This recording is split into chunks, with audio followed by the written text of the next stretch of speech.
Good morning, Kevin. Hey, Earl. Great to see you as always. Absolutely, my friend. Happy Tuesday. Absolutely. Lots of good things happening in real estate. I'm calling folks from the past few years that were interested in purchasing, kind of sat on the sidelines like, oh, things are too expensive for me. I'm calling them and saying, hey, we finally have some good news. So it might be a great time for people to get back in the market. Absolutely. And that's the same sentiment that I'm hearing from the front lines on the realtor side or seeing, in the day-to-day activities. But not only me, but realtor.com, as you know, we talked about this previously, has projected the best week to buy a home this year. It's upcoming in about a week or so. Looks like it's going to be the week of September 29th through October 5th. And the reason that they call it that is usually because, for those of you that don't know, it's because that's when the market is most balanced. Like you don't really have an edge either way, according to their numbers. But yeah, it's definitely ramping up with interest rates and things improving, to be a very busy fall and winter. Yeah, and balance is a good thing. It's been so far tilted towards the seller for the past 3-4+ years. Yes. The buyer puts in an offer and there may be a dozen other offers on the first day. You don't have negotiating power, you don't get seller credits towards your closing costs. You're lucky if you get to purchase for the asking price. So having a bit of balance in the market is good for both sides, but especially giving buyers opportunities to go out, find something, and not get horribly frustrated when you make an offer and someone else bids 50 grand over the purchase price right. for a house that, it's not worth that, but that's just what it got to. Yes. And that kind of puts some people, at that point, value is all in perception. And we have low inventory, that's what happens. Now, even though inventory isn't quite where we want it, it's better than it's been in recent to date. I think according just to, and this is in regards to sales, but according to what we read here, in regards to sales, it's been 10 months of consecutive sales that have increased, almost the best since May of 2020. Wow. Sales are currently up 35.8%. That's fantastic. Yes. So like you said, so for the buyers, we don't have quite the inventory, of course, where we want. Nothing is ever perfect, but we have a lot more inventory on the market than we've had in the past. Kind of helping matters. Mortgage rates are coming down. Mortgage rates have fallen more than 0.5%, probably at least 1%, and are at their lowest level since early 2023. And that can be a pretty big savings for a $400,000 mortgage amount. You're talking a savings of about $400 a month. Wow. So, that's pretty big to help make a home more affordable. Yes, indeed. Good man. That's almost $5,000 savings a year just on payments. Like, from 1%, it's ridiculous. Exactly. Yeah, and the Fed's meeting this week. So we are hoping for some further good news. Mortgage rates aren't directly impacted by the Federal Reserve's rate cuts or increases, et cetera, but we're indirectly affected. The mortgage market's already pricing in a 25 basis point reduction. So that's a 1/4 point reduction in their rate. So if that's what they do, there's not going to be a big change in the mortgage rates unless they say some things that are saying, hey, we're going to be cutting a lot going forward. We're future looking. So we're anticipating what the Fed is doing. Now, there's a pretty good chance that they'll do a 50 basis point cut or 0.5%.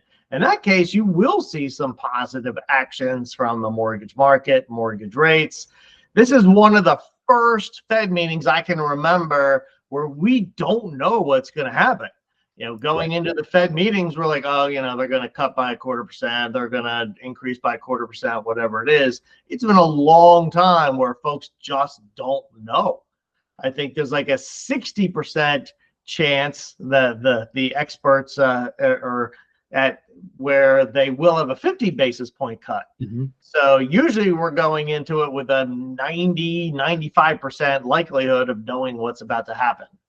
Right. Yeah, like you said, those having those projections, and they've been adjusting over the last week, based on other data and things that come out, like jobs reports specifically, that affects the economy.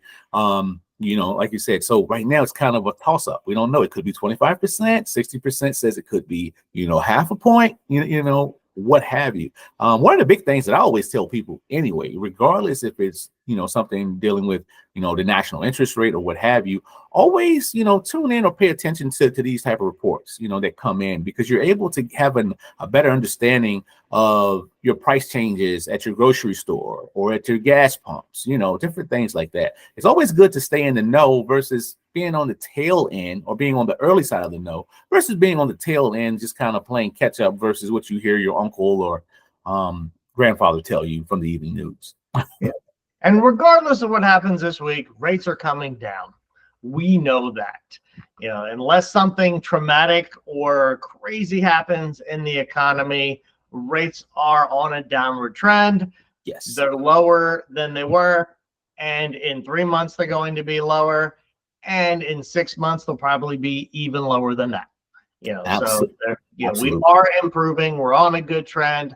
And if you do buy now, before everybody gets back in, when it's a nice balanced market, you can always refinance later.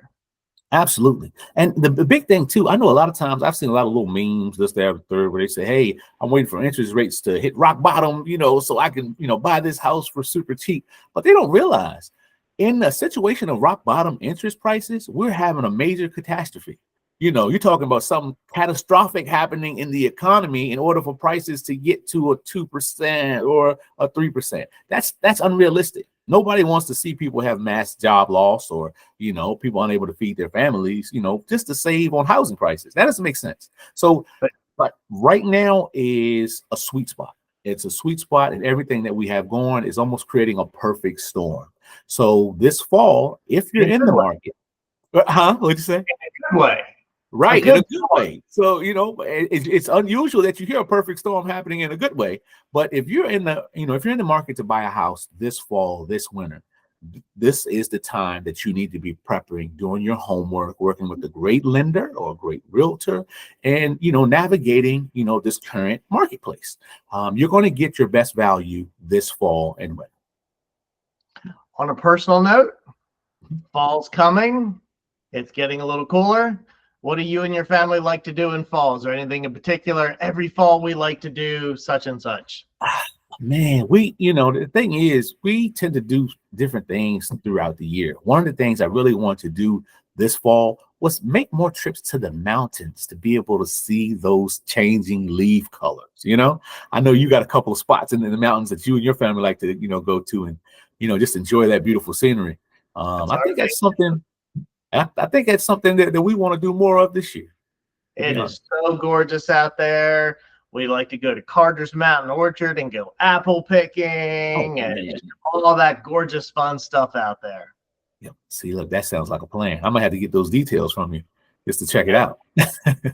Cheers to fall. If folks are interested in purchasing or listing and selling, how do they get a hold of Earl?